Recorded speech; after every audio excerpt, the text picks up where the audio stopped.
Penalty miss করলেন Ronaldo. গ্যালারিতে কাঁদলেন রোনালদোর মা আর মাঠে কাঁদলেন রোনালদো।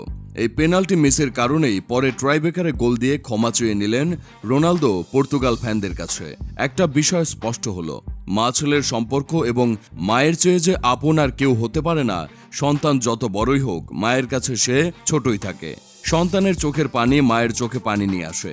এর চেয়ে বড় সত্য আর কিছুই নেই। একই রকম দৃশ্যপটে একই গল্প আমরা এর আগেও দেখেছি। মেসিকেও এমন একটি সময়ের মধ্যে দিয়ে যেতে হয়েছে। পেনাল্টি মিস করে মাঠেই কেঁদে দিয়েছিলেন মেসি। এরপর নিয়ে নেন অবসরও, কিন্তু তারপর ফিরেও এসেছেন। একজন মার্তিনেজ তার হাতে তুলে দিয়েছিলেন বিশ্বকাপের শিরোপা। আজকে যেমন রোনালদোর সম্মান বাঁচিয়ে দিলেন তারই দেশের ছেলে দিয়াগো কস্তা। মাঝে মধ্যে রাজার থেকেও সেনাপতি হয়ে ওঠে গল্পের নায়ক। আজকের গল্পটাও এমনই। গতকাল পর্তুগাল বনাম স্লোভেনিয়ার মধ্যাকার খেলাটা এই সিজনের ইউরোপের এখন পর্যন্ত সবচেয়ে জমজমাট খেলা বললে হয়তো কেউ আমার সাথে দ্বিমত করবেন না। ফুটবল শাসন করা রোনালদো গোল পাচ্ছেন না আর বারবার ছলছল চোখে আকাশের দিকে তাকাচ্ছেন, যেন সৃষ্টিকর্তার কাছে কিছু চাইছেন, জানাচ্ছেন কিছু অভিযোগ অথবা আরতি। সৃষ্টিকর্তা তবুও তার ডাকে সাড়া দিচ্ছেন না। অতিরিক্ত সময়ের প্রথমার্ধে পেনাল্টি নেবার সময়ও যেন কি বলে নিলেন সৃষ্টিকর্তাকে, বিধি বাম। রোনালদোর পেনাল্টি শটও রুখে দিয়েছেন গোলরক্ষক জান ওব্লাক। ক্রিস্টিয়ানো প্রকাশ্যে হাউমাউ করে কাঁদছেন। গ্যালারিতে বসে কাঁদছেন তার মা মারিদা দোলারোস। সতীর্থরা সান্ত্বনা দিচ্ছেন কোচ, কিন্তু কিছুতেই তার কান্না বন্ধ হচ্ছে না। কান্না মুছে আবার খেলায় মনোযোগ দিলেন। খেলা গড়ালো পেনাল্টি ক্লিকে। স্লোভাকিয়ার নেয়া প্রথম penalty kick ঠেকালেন goalkeeper Diego Costa. গোল করলেন ক্রিস্টিয়ানো। পরের দুইটা গোল ঠেকিয়ে জিতে গেল পর্তুগাল। এতদিন খেলার পর এত অর্জনের পরও এত ডেডিকেশনে মুগ্ধ না হয়ে পারা যায় না। তবে এই খেলা যারা দেখেছেন তারা একটি বিষয় হয়তো খেয়াল করে থাকবেন, রোনালদো যেই গোলটা মিস করলেন সেখানে কি তিনি আসলেই ঠিকমতো মনোযোগ দিতে পেরেছিলেন বলে মনে হয়?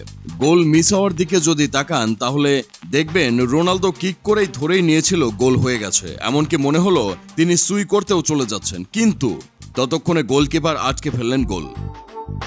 এই ওভার কনফিডেন্স এটা একটা শিক্ষা। ফুটবলের বিভিন্ন দল তাদের ভক্ত মাঠ ও মাঠের বাইরের নানান কর্মকাণ্ডের মাঝে মধ্যেই এরকম অনেক কিছু শিখিয়েছে। তবে সবকিছু ছাপিয়ে মা ছেলের সম্পর্ক এবং মায়ের চেয়ে যে আপন আর কেউ হতে পারে না। সন্তান যত বড়ই হোক না কেন, মায়ের কাছে সে ছোটই থাকে। সন্তানের চোখের পানি মায়ের চোখে পানি নিয়ে আসে। তেমনি আজ ফুটবল দেখালো একটা ছেলে আর একটা মায়ের মধ্যেকার ভালোবাসা কেমন হয়। ক্রিস্টিয়ানো রোনালদোর মা মারিয়া দোলারোস নিজে না খেয়ে সন্তানকে খাইয়েছে। ছেঁড়া বুট পরে খেলতো বলে অন্যের বাড়িতে অতিরিক্ত কাজ করে সন্তানকে খেলার জন্য বুট কিনে দিয়েছেন। দারিদ্রতাকে জয় করে নিজের সর্বোচ্চটুকু দিয়ে মায়ের দায়িত্ব পালন করেছেন তিনি। ছেলে ক্রিস্টিয়ানো কখনো হতাশ করেননি। দীর্ঘ খেলোয়াড়ি জীবনে মাকে কখনো একা ছাড়েননি।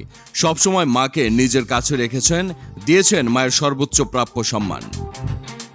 এখন রোনালদো অনেক জনপ্রিয়, অনেক টাকা পয়সা যা দিয়ে তিনি তার সকল অভাব পূরণ করেছেন। তারপরেও যে একটা জিনিসের অভাব টাকা দিয়ে পূরণ করা যায় না, সেটা হলো মায়ের ভালোবাসা। এটা যে অমূল্য সেটারই আরেকটা প্রমাণ আজ আবার ফুটবল মাঠে দেখা গেল। পেনাল্টি মিস করার পর কান্নায় ভেঙে পড়েন রোনালদো। তারপরেই গ্যালারিতে অশ্রুসিক্ত অবস্থায় দেখা যায় তার মা মারিয়া দোলারাসকেও। কারণ পরিস্থিতি যেমনই হোক না কেন, ছেলের চোখে জল দেখলে যে কোনো মাই নিজেকে ধরে রাখতে পারে না।